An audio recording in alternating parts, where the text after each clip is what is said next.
Être écolo, c'est bien beau, mais avec le confort, je dis d'accord, parce que c'est pas tout, ça va pas toujours avec, Éric de Horter. On va parler aujourd'hui des gîtes, Mais des non, maisons même, de petits cochons, et de tout même ça, pour les grandes en bourgeoises comme paille. vous, on peut trouver, on Ah bon, peut voilà. trouver des éco-gîtes confortables qui peuvent vous C'est vrai. convenir, Laurence. Je sais que vous en crevez d'envie, vous avez envie d'y venir, mais vous osez pas trop.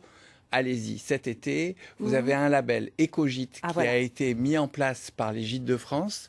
Et c'est d'ailleurs une initiative qui est partie des Hautes-Alpes.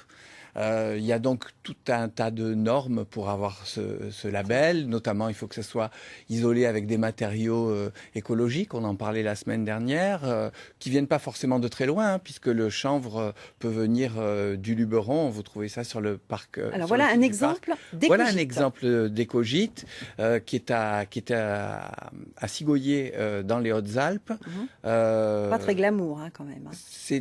alors ça, ce sont des C'est gens vrai. très simples, qui n'avaient Oui. pas un gros budget. Mm. Ça, c'était pour vous montrer que justement, c'est pas forcément des solutions onéreuses. Voilà. Ça peut être fait très simplement et en même temps, c'est une forme d'hommage parce que Oui. on voit là Jean-Marc Meunier et Chantal Dandel. Jean-Marc Meunier a été tué il y a un mois par un accident de taureau. Il a pris un chemin balisé, mais qui passe parfois à travers des enclos où il y a des bêtes qui pâturent.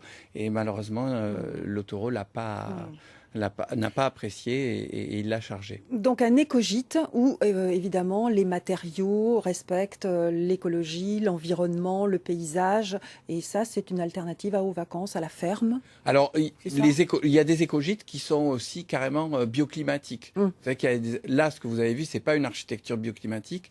Les architectures bioclimatiques, c'est beaucoup plus, ça vous plairait beaucoup plus, je pense, c'est plus glamour Mais pour non, vous. oui. Euh, Moi j'aime bien les écologes qu'on va voir dans 2 secondes. voilà, ça m'étonne pas.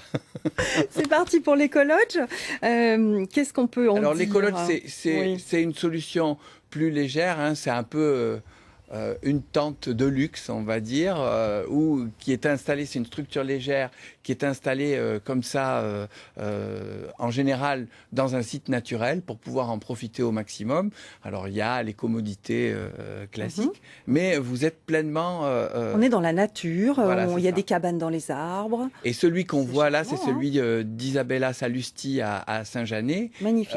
En même temps, elle a une ferme en permaculture. Ah, Et elle fait des cours de cuisine crue, ce qui vous permet en même temps sur place de vous initier à ce type de cuisine qui est très riche en enzymes nécessaires aux fonctions biologiques, hein. Souvent, les gens qui ont des problèmes de santé devraient y réfléchir. oui, oui. Eh ben, c'est parce qu'ils n'ont pas une alimentation adaptée. Mm. Voilà. Et vous pouvez la retrouver d'ailleurs Voilà, j'allais dans dire. le dernier hors-série de Provence Durable, Qui vient de hein, sortir qui vient de sortir.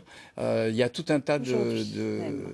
de recettes. Il y a, je crois, une cinquantaine de recettes, 40 recettes. Avec 40 de recettes l'ortie, et des trucs solutions, très mais des verts. choses qui sont très bonnes, mais que vous ne connaissez pas encore. Non, mais je vais connaître Je grâce vous à vous. l'offre. Merci. On tourne sur les micros.